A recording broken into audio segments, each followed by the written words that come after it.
Halo semuanya, selamat malam teman-teman. Hari ini aku akan membahas tentang materi kuliah psikologi komunikasi yang bertemakan tentang konsep diri atau kita sebut dengan komunikasi interpersonal. Oke teman-teman, apa sih itu konsep diri? Konsep diri itu merupakan pandangan atau perasaan tentang diri kita sendiri. Ada dua faktor teman-teman yang mempengaruhi adanya konsep diri. Apa sih faktor itu teman-teman? Pertama, orang lain. Oke, faktor orang lain itu bisa jadi karena mungkin kita dinilai oleh orang lain. Lalu, tindakan kita terhadap orang lain itu bagaimana? Jadi saat kita bertindak terhadap orang lain, orang lain itu akan memberikan feedback kepada diri kita. Bagaimana pandangan mereka tentang kita. Pandangan itulah yang akan menjadikan konsep diri kita, karena kita melihat diri kita sendiri apakah benar sesuai dengan perkataan orang tersebut. Lalu ada juga dengan kelompok. Kelompok ini sebenarnya juga mempengaruhi dalam pembentukan konsep diri. Mengapa mempengaruhi? Karena setiap kita bergabung bersama kelompok, tentu kita akan bertemu dengan orang-orang baru. Lalu orang-orang baru itu juga sama, akan memberikan penilaian terhadap diri kita dan terhadap tindakan-tindakan yang kita lakukan dalam kelompok tersebut. Karena penilaian-penilaian tersebut, akhirnya kita berpikir lagi, bagaimanakah diri kita terhadap orang lain. Akhirnya muncullah konsep diri itu. Oke teman-teman, konsep diri itu dibagi ada dua teman-teman. Yang pertama, apa sih konsep diri yang dua itu? Konsep diri itu ada berbentuk dalam konsep diri positif atau negatif.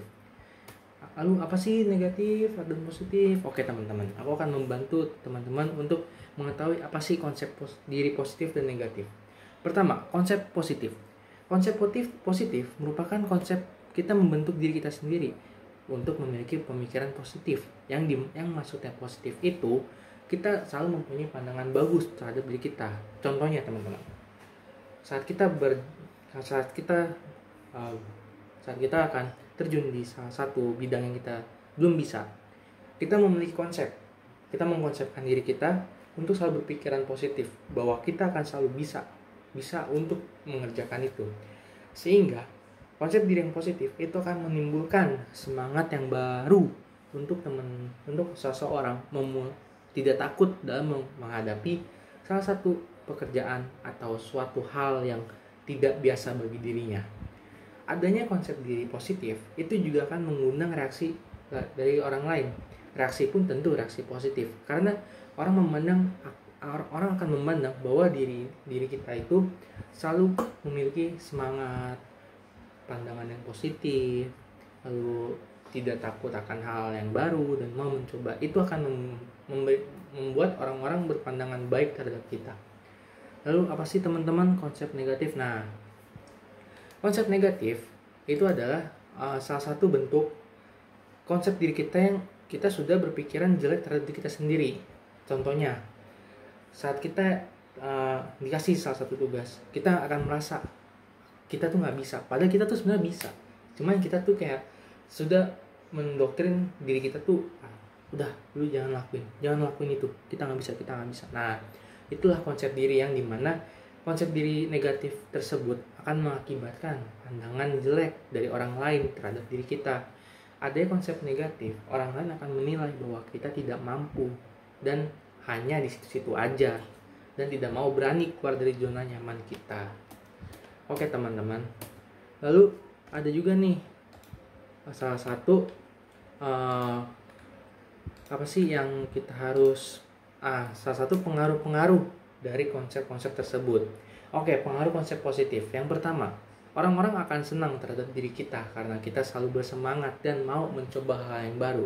Sehingga orang-orang itu akan percaya kepada kita bahwa kita itu mampu mengerjakan sesuatu dari orang-orang yang lain.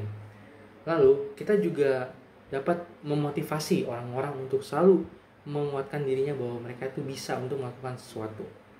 Lalu kita juga akan diterima dalam pergaulan kita karena kita tuh membawa aura yang negatif. Aura yang positif. Kenapa aura yang positif? Karena aura yang positif itu akan membuat suasana saat kita berkumpul itu akan menjadi cair, lebih santai, dan orang-orang itu tidak akan berpikiran positif terhadap kita. Berpikiran negatif terhadap diri kita. Lalu ada konsep diri positif juga membuat orang-orang itu mau mendekati kita, mau bermain bersama kita, mau menceritakan permasalahan kita, mau meminta saran kita. Karena apa? Karena kita dianggap bisa membantu menyelesaikan masalah mereka. Lalu apa sih akibatnya kalau kita mengkonsepkan diri kita negatif? Nah, teman-teman, dampak dari konsep negatif terhadap diri kita itu sebenarnya fatal, teman-teman. Kenapa saya bilang fatal? Karena satu, teman-teman akan dijauhi teman, karena teman-teman kita tuh akan menganggap kita tuh tidak bisa apa-apa. Lalu kita tidak bisa berkembang. Ini cukup bahaya karena kalau kita mengonsepkan diri kita yang negatif, kita tidak akan bisa berkembang dan hidup kita hanya di situ-situ aja. Oke, teman-teman. Untuk penutup kali ini, aku akan memperkenalkan diriku. Namaku adalah Alexander Karel Hadi Santoso. Aku biasa dipanggil Karel. Aku selalu mengkonsepkan diriku itu positif. Apa konsep diriku? Aku tuh selalu membawa suasana yang hangat bagi teman-teman kerjaku. Selalu aku ajak bercanda dan aku tuh selalu memotivasi diriku untuk bisa bahwa aku tuh mampu mengerjakan itu, dan aku selalu mengkonsepkan diriku tidak takut untuk berani mengerjakan sesuatu hal yang baru bagi diriku. Oke, teman-teman, segitu.